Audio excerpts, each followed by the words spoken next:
Parce que moi-même prisonnier politique à cette période-là, j'ai été arrêté quand j'ai rejoint la MACA. J'ai vu le président Gbagbo, leader de l'opposition d'alors, debout. Et il m'a dit ceci. Il dit, mais on dirait que c'est le Laurent seulement qu'on arrête. Parce que moi-même, je m'appelle Madeke et lui, Laurent.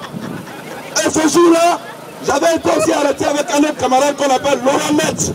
Et il y avait Laurent Akoun en prison. Il y avait plein de Laurent. Il dit, mais c'est le Laurent seulement qu'on arrête. Changez le nom.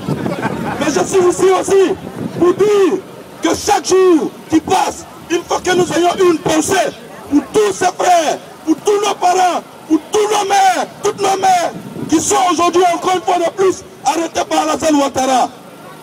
Je me rappelle en 92, j'étais en prison, Michel Gbagbo était mon voisin de lui. Nous avons passé tout le temps en prison et nous avons été libérés en juillet. C'est avec beaucoup de douleur, c'est avec beaucoup de peine, de désolation, de tristesse qu'aujourd'hui je constate que le président Gbagbo est en prison, que Simone Gbagbo est en prison, que Michel Gbagbo est en prison, arrêté par le même Alassane Ouattara. Mais sachez quelque chose, ce que Dieu n'a pas créé ne reste pas éternellement debout. La parole appartient au peuple, parce que ce que le peuple veut, c'est ce que Dieu veut. Nous sommes le peuple de Côte d'Ivoire et nous avons choisi Laurent Gbagbo, président de la République. Vous pouvez arrêter les révolutionnaires, mais vous ne pouvez jamais arrêter la révolution. Parce que ce combat, nous ne l'avons pas voulu. Il s'est imposé à nous. Et nous allons le mener jusqu'à la victoire, jusqu'à la libération totale de la Côte d'Ivoire. Parce que c'est de cela qu'il est question.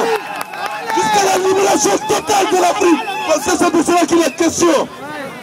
Il est inadmissible que les fils de la Côte d'Ivoire soient aujourd'hui en train de mourir à l'étranger.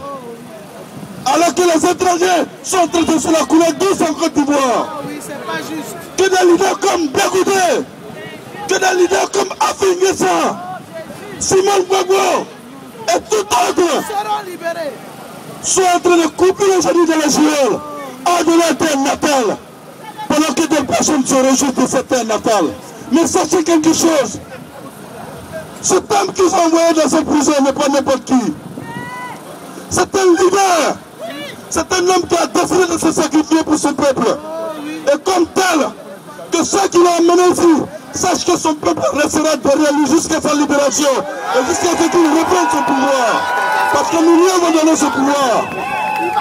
Ils ne peuvent que retarder le processus, mais c'est un processus qui ira jusqu'à son bout. Alors, peuple de Côte d'Ivoire, restons debout, car le combat devient de plus en plus intéressant. Je vous remercie.